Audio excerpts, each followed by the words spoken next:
नमस्कार दोस्तों। आपको तो पता ही है कि भगवान सिर्फ़ प्यार के भूखे हैं, भावना के भूखे होते हैं भगवान। उन्हें कुछ नहीं चाहिए, वो तो सिर्फ़ ये देखते हैं कि उनका भक्त उन्हें कितना प्यार करता है। तो आज मैं आपको एक ऐसी ही कहानी सुनाती हूँ, भावना के भूखे भोलेनाथ। एक गाँव के बाहर छोटा-सा शिव मंदिर था, जिसमें एक वृद्ध पुजारी रहते थे। एक दिन एक गरीब माँ अपने नन्हे से बालक को मंदिर के द्वार पर छोड़कर चली गई। जब पुजारी जी ने देखा कि कोई बालक रो रहा है, तो उन्होंने उसके परिवार वालों को ढूंढने की कोशिश करी, लेकिन कोई भी नहीं मिला और गांव का कोई भी व्यक्ति उस बच्चे का लालन पालन करने के लिए तैयार नहीं था। पुजारी जी ने भगवान की इच्छा समझकर उसे अपने पास रख लिया और बच्चे को नाम दिया भोला। के श्रद्धालुओं से जो कुछ आता उसी से भगवान शिव का और पुजारी जी का और बालक भोला का किसी तरह गुजारा चल रहा था। और किसी दिन कम पड़ता तो पुजारी जी बालक और भगवान को भोग लगाकर खुद गंगा जल पीकर गुजारा करते। अब धीरे धीरे भोला बड़ा होने लग गया और अब वह पुजारी जी के कामों में हाथ भी बटाने लगा। वृद्ध पुजारी जी के थके हारे हाथों को कुछ आराम मिलने लग गया था। इसीलिए उन्होंने भोला को मंदिर की सफाई, भगवान शिव की पूजा, उनको भोग लगाने का और उनकी आरती करने की विधि अच्छी प्रकार से समझा दी थी। और वह स्वयं भगवान शिव के नाम जप और संकीर्तन में समय बिताने लग गए थे। अब एक दिन भगवान शिव के मंगलकारी नाम शिव शिव शिव का जप करते हुए ही उनके प्राण छूट गए। अब बालक भोला का इस संसार में भगवान शिव के सिवा और कोई भी सहारा नहीं था। उसने पुजारी जी की 3 बातें कभी नहीं भूली थीं। पहली कि भगवान भोलेनाथ शिव शंकर को ताजी गर्म रसोई का ही भोग लगाना, और दूसरा भगवान को भोग लगाए बिना कुछ भी नहीं खाना, और तीसरा भगवान शिव पर विश्वास रखकर कभी भी किसी भी वस्तु का संग्रह ना करना, बासी भोजन का भी नहीं। यदि कोई व्यक्ति भक्त पहले से बना भोजन या मिठाई मंदिर में दे जाता तो बालक भोला उसे गरीबों में बांट देता। वह ताजी रसोई बनाकर ही भगवान को भोग लगाता और उसके बाद खुद प्रसाद ग्रहण करता, और अगर बचता तो उसे भी बांट देता। यदि रसोई बनाने को सामग्री ना होती तो भोले बाबा और भोला भगत दोनों गंगा जल पीकर ही रह जाते। अब एक बार बरसात का मौसम आया। 3-4 दिन तक मूसलाधार बारिश हुई।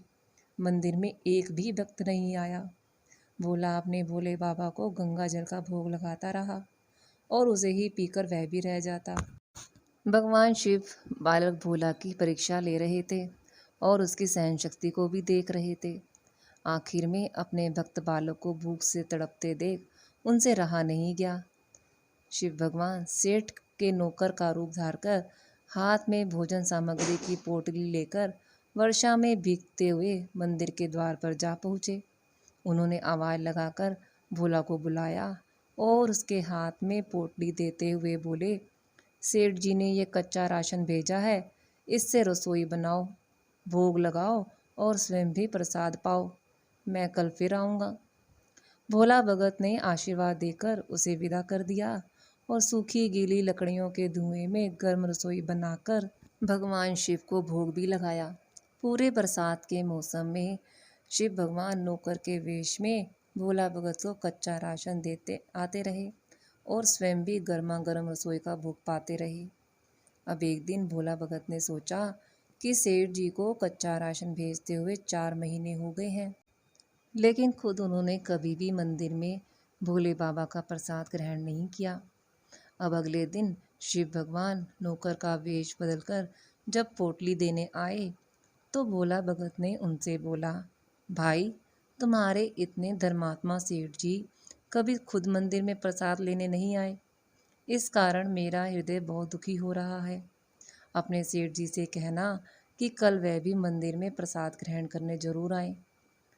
यह सुनकर तो शिव भगवान चौंक कर घबरा उठे और बोले, पुजारी जी, सेठ जी मेरे द्वारा आपको कच्चा राशन भेजते हैं।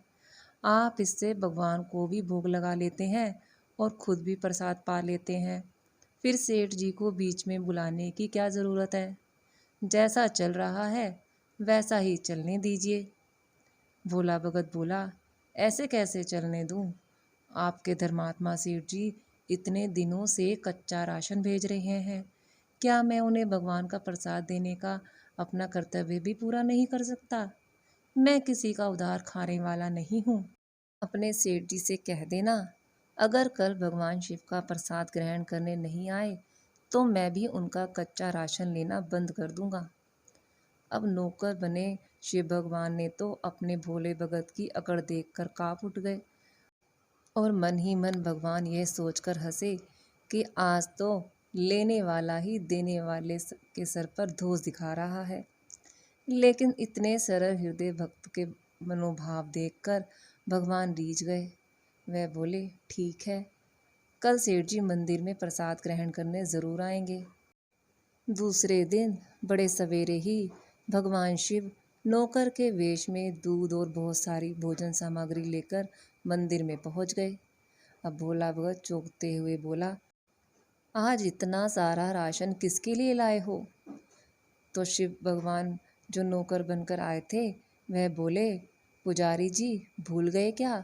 आज आपने सेठ जी को प्रसाद खाने के लिए बुलाया है, इसलिए आप जी भरकर रसोई बनाइए और भगवान शिव को भोग लगाइए। बालक भोला जो पुजारी था उसने पूछा कि सेठ जी किस समय आएंगे? तो शिव भगवान ने प्रसन्न होकर उन्हें सेठ जी के आने का समय भी बता दिया। अब भोले भगत की इच्छा पूरी करने के लिए भगवान शिव जी कैलाश पर सेठ का रूप धारण करने लग गए। इधर अपने स्वामी को एक प्यारे भक्त के यहाँ जाने का समाचार सुनकर ममतामयी अन्नपूर्णा माँ पार्वती भी भला कैसे पीछे रहती। वह भी पति की आज्ञा लेकर सेठानी का रूप धारण करने में जुट गई। अब शिव भगवान ने अपने गले से मुंडों की माला उतार दी, शरीर पर लगी भस्म, कमर पर पहना हुआ बागंबार बाहों, कानों में पहने सांपों के हार भी उतार कर रख दिए। उन्होंने एक मखमल का सुंदर कुर्ता धारण कर लिया, अपनी जटाएं भी सीधी कर गंगा और चंद्रमा को उसमें छिपा लिया और ऊपर से एक सुंदर रंग बिरंगी पगड़ी भी पहन ली। सदैव नंगे पैर विचरण करने वाले हमारे शिव जी ने आज अपने पैरों में रेशमी जूतियां भी धारण कर ली थीं। हाथ का त्रिशूल और डमरू शिव बाबा ने नंदी के हाथ में थमा दिया और अपने हाथ में एक सुंदर छड़ी लेकर पार्वती जी के तैयार होने की प्रतीक्षा करने लग गए। कैलाश पर चहलकदमी करने लग गए। इधर पार्वती जी घंटों से तैयार होने में जुटी हुई थीं। उन्होंने आज अपने पतिदेव के नगर से बनी सुंदर बनारसी साड़ी निकाल कर पहनी, जिसका रंग सेठ बने शिवजी के कुर्ते से मिल रहा था। जब माता पार्वती तैयार होकर आई सेठानी के रूप में, तो भगवान शिव और माता पार्वती एक दूसरे को देख रहे थे, बड़े ही आश्चर्यचकित हो रहे थे देख देख कर।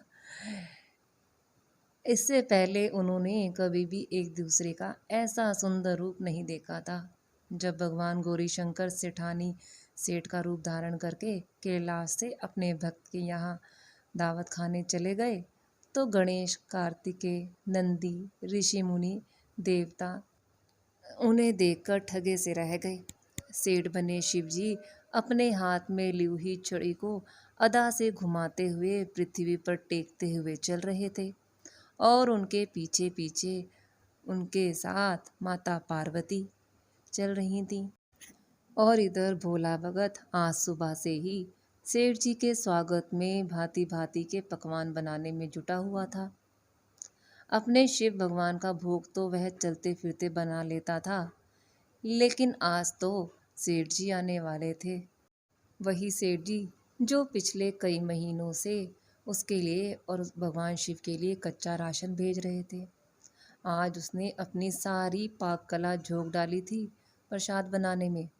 उसने सेठ जी द्वारा भेजे हुए चावल धोकर खीर बनाई, उसे धीमी आंच पर पकाकर गाढ़ा कर दिया और उसमें सेठ जी के द्वारा भेजे हुए पिस्ते, बादाम, केसर, चिलगोजे, किशमिश आदि डाली। मिर्च और अदरक का कूट कूट कर उसे बाजरा, बेसन और गेहूं के आटे से भर भर कर मोटे मिस्से टिक्कड़ बनाए। रसोई बनाकर भोला भगत स्नान करने के लिए चला गया ताकि वह स्वच्छ वस्त्र पहनकर शिव भगवान को भोग लगा सके और सेठ जी को भी उनका प्रसाद दे सके। अब जब भोला भगत स्नान करके लौटा तो देखा सेठ जी प्रसाद ग्रहण करने के लिए स्वयं तो आए ही हैं और साथ में अपनी सेठानी जी को भी ले आए हैं। भोला ने दोनों को झट से राम राम किया और उन्हें आसन देकर बिठाया और कहा, मैं अभी भगवान शिव को भोग लगा कर आता हूँ और फिर आपको प्रसाद परोसूंगा। भावना के भूखे शिव भगवान से भूख सहन नहीं हो पा रही थी, इसलिए वह बोले, पुजारी जी भगवान को जल्दी से भोग लगाइए, मुझसे तो भूख सहन नहीं होती। भोला भगत बोला, सेठ जी भूख तो मुझे भी बड़े जोर से लग रही है, लेकिन मैं अपनी भूख के कारण भगवान को भोग लगाना नहीं भूल सकता। यदि दुनिया के सारे लोग इसी तरह अपनी भूख के लिए भगवान को भोग लगाना भूल जाएंगे तो भगवान तो भूखे ही मर जाएंगे। अब सेठ जी बने भगवान शिव एक पत्तल को उठाते हुए बोले, पुजारी जी आप भोग लगाइए, इधर मैं पत्तल परोस लेता हूँ, मुझसे तो भूख सहन नहीं हो रही है। तभी भोला भगत सेठ जी को डांटते हुए बोला, सेठ जी भगवान के काम में ना तो जल्दबाजी चलती है और ना ही कोई कंजूसी। मैं जब तक भगवान को भोग नहीं लगा लेता आप रसोई के पास भी नहीं पटक सकते। चुपचाप इधर बैठ जाइए और ओम नमः शिवाय जपते रहिए। मैं अभी आता हूँ और आपको भरपेट भोजन कराता हूँ। सेठ बने शिवजी डांट खाकर चुपचाप अपने आसन पर जाकर बैठ गए। माता पार्वती उनकी यह दशा देखकर बड़ी मुश्किल से अपनी हंसी रोक पाई। ऐसे ही पत्तल में सामग्री लेकर भोला भगत भगवान को भोग लगाने मंदिर में गया। शिवजी जी पार्वती जी को मौन रहने का संकेत करते हुए चुपके चुपके पैर रखते हुए रसोई घर में पहुंच गए और उन्होंने एक एक व्यंजन उठाकर चखना शुरू कर दिया। भोले बाबा तो प्रसाद को चखते ही हैरान हो गए। खीर में चीनी की जगह नमक भरा हुआ था और सब्जियों में चीनी भरी हुई थी। जैसे ही भोले बाबा ने रोटी का एक टुकड़ा तोड़कर मुंह में डाला, वो सीसी करने लग गए क्योंकि रोटी में मिर्ची भर दी थी। वो सीसी करते हुए उल्टे पैर भाग आए और अपने आसन पर जाकर बैठ गए। पार्वती अपने स्वामी की यह हालत देखकर खिलखिलाकर हंस पड़ी। इससे पहले कि शिवजी जी पार्वती जी के सामने कुछ सफाई दे पाते, भोला भगत ओम नमः शिवाय मंत्र का जाप करते हुए आ गया था। उसने भोग की रसोई में भोग मिलाकर उसे पवित्र करा और फिर सेठ जी के सामने पत्तल परोसकर हाथ जोड़कर बोला, सेठ जी अब आप जी भरकर प्रसाद खाएं। शिव भगवान तो अभी अभी भक्त की भक्ति से भी जोरदार उसके हाथ की बनी हुई रसोई चक्कर आ चुके थे। उसे ग्रहण करने की बात सुनकर ही उनके पसीने छूटने लग गए। कभी वह भोला को तो कभी पार्वती का मुख देखने लगते। भोला को सेठ जी की ढील बर्दाश्त नहीं हुई और वह बोला, सेठ जी अब क्या हो गया?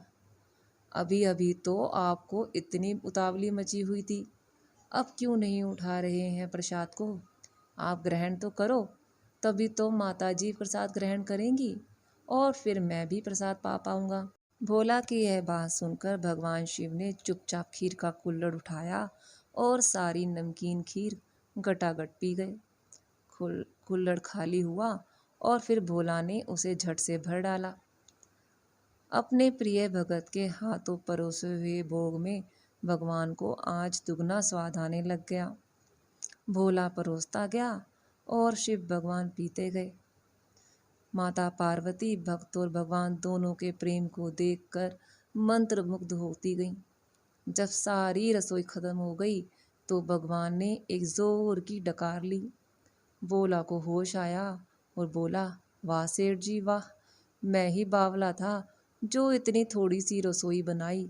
अगर मुझे पता होता कि आपको प्रसाद ग्रहण करने का इतना शौक है तो और भी ज़्यादा रसोई बनाता।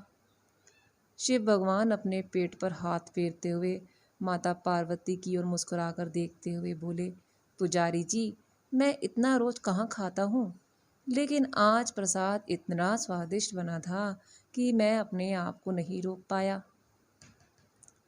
तभी भोला भक्त हंसता हुआ उठा और कहने लगा, आपने ठीक ही कहा, लेकिन माता जी तो भूखी ही रह गई।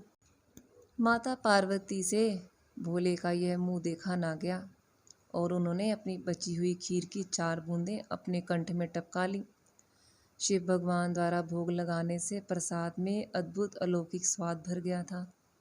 ऐसी सुगंधित और मीठी खीर चखकर माता पार्वती तृप्त हो गई। भोला भगत सेठ जी को बोला, आपने और माता जी ने प्रसाद ग्रहण कर लिया, मुझे इससे अत्यंत संतुष्ट हुआ है। समझ लीजिए कि आप दोनों द्वारा प्रसाद ग्रहण करने से मेरा भी पेट भर गया। मेरी तो वैसे भी महीनों में 4 बार एकादशी हो जाती है, किंतु मैं भी एक दाना ले ही लेता हूँ, जिससे कि शिव भगवान के प्रसाद का अनादर ना हो। जैसे ही भोला भगत ने खीर के पात्र में लगा चावल का एक दाना उठाकर अपने कंठ में डाला, उसकी तो जन्म जन्मांतर की भूख प्यास मिट गई और समस्त वासनाओं और इच्छा की तृप्ति हो गई हो। उसके ज्ञान के नेत्र खुल गए और उसने देखा कि उसके सम्मुख त्रिलोकीनाथ भगवान शंकर और जगत जननी माँ पार्वती आशीर्वाद देने की मुद्रा में है। यह देखकर भोला भगत दौड़कर उनके चरणों में लौट गया और उन्हीं में समा गया।